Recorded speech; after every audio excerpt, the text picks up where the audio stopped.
Shalom Bapak Ibu Saudara yang dikasihi oleh Tuhan. Jumpa kembali dengan saya Pendeta Yusuf Panggo. Dan pada kesempatan ini kita akan sama-sama belajar kebenaran firman Tuhan di dalam sebuah tema, yaitu mau mengakui kelemahan. Sekali lagi, mau mengakui kelemahan.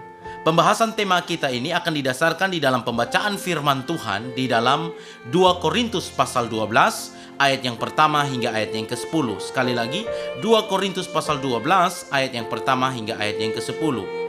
Bapak Ibu Saudara yang dikasihi oleh Tuhan, untuk menjadi ayat pokok yang akan kita bahas di dalam 2 Korintus pasal 12 ayat yang ke-9b. Firman Tuhan berkata demikian, "Sebab itu terlebih suka aku bermegah atas kelemahanku, supaya kuasa Kristus turun menaungi aku." Sekali lagi, 2 Korintus 12 ayat 9b berkata, "Sebab itu terlebih suka aku bermegah atas kelemahanku, supaya kuasa Kristus turun menaungi aku." Bapak Ibu yang dikasihi oleh Tuhan Yesus Kristus, setiap manusia pasti memiliki kelemahan-kelemahan, entah itu disadari atau tidak. Seringkali kita tidak mau mengakuinya dan merasa gengsi untuk mengatakan bahwa diri kita ini adalah lemah. Kita menganggap diri kita kuat dan kita berkata, "Aku sanggup melakukannya sendiri. Aku tidak perlu orang lain. Aku berhasil oleh karena usaha dan kerja kerasku, bukan karena siapa-siapa." Bukankah itu yang sering muncul di dalam hati dan pikiran kita? Pada kesempatan ini saya mau mengajak kita belajar dari seorang tokoh, seorang nabi di dalam Perjanjian Lama, yaitu Nabi Yesaya. Awal pertama ketika ia mendapatkan panggilan Tuhan, Nabi Yesaya mengalami perkara yang luar biasa, di mana Tuhan menyatakan kemuliaan atasnya, dan melalui para malaikatnya Tuhan memperdengarkan suaranya.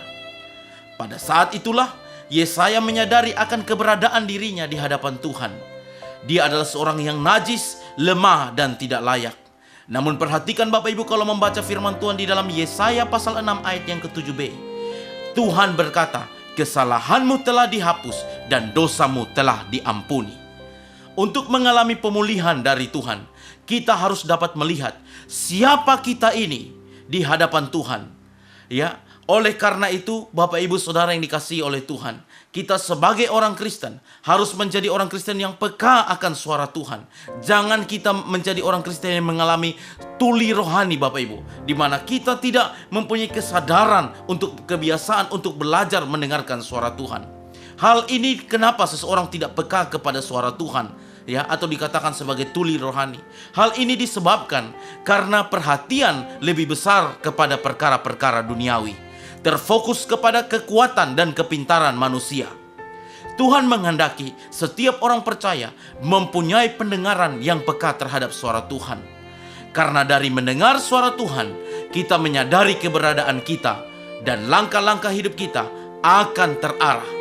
Dan ketika kita sudah berjalan bersama dengan Tuhan, Ia akan mengubah kegagalan kita menjadi keberhasilan. Mari Bapak Ibu Saudara yang dikasihi oleh Tuhan, kita belajar mengakui kelemahan-kelemahan kita.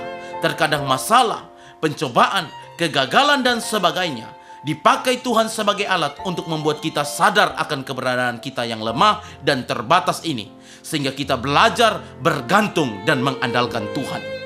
Rasul Paulus diizinkan Tuhan mengalami ujian yang sangat luar biasa, ujian tantangan yang sangat luar biasa. Bahkan ia harus menghadapi yang disebut dengan duri dalam daging.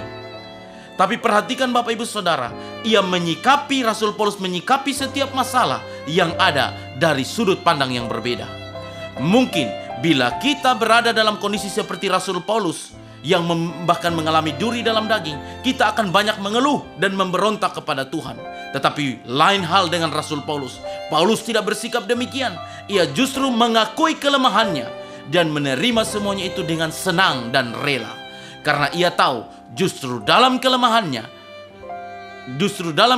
itu ia menjadi semakin kuat karena kuasa Tuhan dinyatakan atasnya. Karena itu Bapak Ibu Saudara dikasihi oleh Tuhan, jangan sombong, belajarlah mengakui kelemahan kita, setiap kita yang ada. Belajarlah untuk menyadari bahwa kita ini lemah, sehingga kita belajar untuk bergantung dan berharap kepada Tuhan. Supaya kita tahu bahwa hari ini kita bisa, kita mampu. Semuanya itu karena anugerah semata-mata daripada Tuhan. Tuhan Yesus memberkati kita semua. Shalom.